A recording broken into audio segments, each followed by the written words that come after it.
Ah, l'Écosse, pays de légende entre modernité et tradition. Ces paysages à couper le souffle. Ces lores mystérieuses et profonds peuplés de monstres. Ces ruines et ces châteaux hantés qui n'attendent que vous. Sa faune coquine et beaucoup trop cute. Ses habitants chaleureux et ses hommes en kilt. Et enfin son climat tropical sec. L'Écosse vous invite. Venez, vite!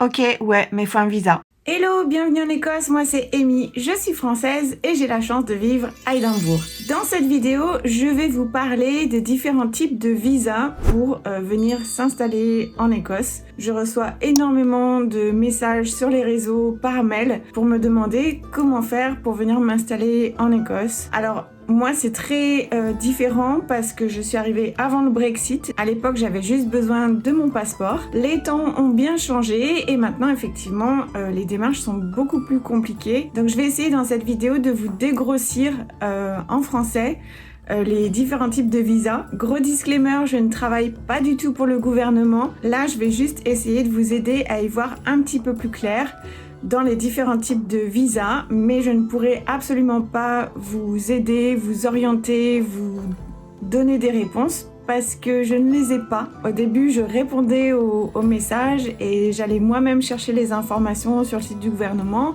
mais j'avais peur de dire des bêtises et en plus ça évolue, donc ce que je vais vous dire aujourd'hui ne sera peut-être plus valable demain ou dans 2 mois ou que sais-je. Donc je vous mettrai en barre de description le site officiel du gouvernement, mais je ne pourrai pas moi, en tant que petite française installée en Écosse, vous aider en quoi que ce soit ou répondre à vos questions spécifiques. Et si vous ne trouvez pas de réponse à vos questions via ma vidéo, c'est que tout simplement je n'en ai aucune idée. Donc j'espère quand même que cette vidéo vous aidera un petit peu à dégrossir le terrain. Premier chapitre, on va parler des touristes. Si vous voulez venir en tant que touriste ici en Écosse, vous n'avez pas besoin de visa. Vous avez le droit de rester jusqu'à 6 mois sur le territoire. Par contre, il y a quelque chose qui va changer d'ici début avril, je crois. Début avril 2025, on te demande de payer une autorisation d'entrée sur le territoire. Et il me semble que pour l'Écosse, le tarif sera de 10 pounds. En tant que touriste, on va te demander bien évidemment ton passeport. Tu ne peux plus venir ici simplement avec ta carte d'identité. Le passeport est obligatoire. Donc vérifiez tout ça bien avant votre venue. Et ça fait quelques années qu'on entend parler d'une taxe de séjour sur Édimbourg. Mais on ne sait pas encore quand est-ce qu'elle sera mise en place, ni de combien. Il y a pas mal de rumeurs à droite à gauche, donc encore une fois, je préfère pas vous dire de bêtises. On en saura plus au moment venu. Deuxième chapitre, on va parler des personnes qui souhaitent venir s'installer en tant que travailleurs ici en Écosse. Ici, ils appellent ça le Skilled Worker Visa, donc visa pour travailleurs qualifiés. Il va vous être demandé de le chercher depuis l'extérieur. A priori, vous n'avez pas le droit de chercher du boulot une fois sur place. La demande doit être faite depuis l'extérieur du territoire. En gros, il va falloir que vous trouviez une offre d'embauche d'une société qui est sponsorisée par le gouvernement. La liste de ces fameux sponsors est disponible sur le lien du gouvernement que je vous ai mis en barre d'infos. En plus de ça, il vous sera demandé d'avoir un salaire minimum. Moi j'ai en tête le dernier montant, mais encore une fois, il peut évoluer et il a déjà évolué depuis 2020. Donc s'il vous plaît, ne prenez pas mes informations pour acquises. Allez vraiment vous renseigner à la source, c'est-à-dire sur le site du gouvernement. Par exemple, aux dernières nouvelles, ce salaire minimum s'élevait quand même à plus de 38 000 pounds, ce qui est quand même assez énorme. Par exemple, un boulot de serveur dans un restaurant, c'est pas payé 38 000 pounds, donc ce sera pas un emploi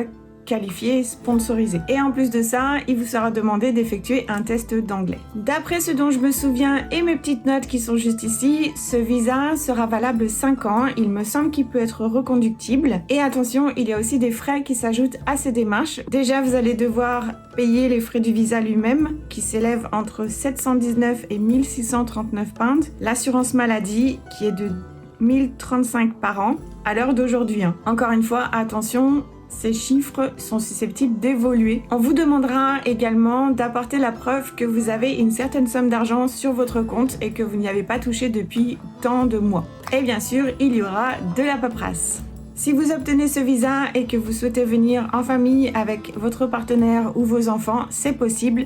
mais bien sûr sous certaines conditions et à certains frais. Le chapitre suivant concerne ceux qui, comme moi, veulent monter leur entreprise. Ça va s'appeler Innovator Founder Visa. Dans ce cas-là, il faut prouver que ce que vous apportez au territoire n'existe pas déjà. Et pour ce visa aussi, il y a le système de sponsor, c'est-à-dire que votre projet doit être sponsorisé par un organisme reconnu encore une fois par le gouvernement. Il y a là aussi des tests d'anglais qui vous seront demandés. Ce visa est valable 3 ans et il peut être reconductible. Sur le papier, ça a l'air simple, mais en réalité, je pense que ça doit être assez compliqué, pas impossible, mais difficile. Ça me fait vraiment penser au système de visa qu'il y a, par exemple, si vous voulez venir vous installer aux États-Unis. Nous en sommes maintenant au 4e chapitre. Nous allons parler du visa étudiant. On va vous demander d'avoir un sponsor reconnu par le gouvernement. On va vous demander des tests d'anglais, les frais de visa à payer, les frais d'assurance maladie à payer. Moi, j'ai noté 490 pounds de frais, plus les NHS selon la durée des études. Ce visa doit être demandé 6 mois avant le début des études et il est valable de 2 ans à 5 ans selon votre cursus. Dans tous les cas, j'ai noté que vous n'aurez le droit à aucune aide sociale. En tant qu'étudiant, vous aurez certainement le droit de travailler, mais dans certains départements seulement, avec un nombre limité d'heures par mois. On passe des étudiants aux retraités et concernant les retraites, je n'ai absolument trouvé aucune information.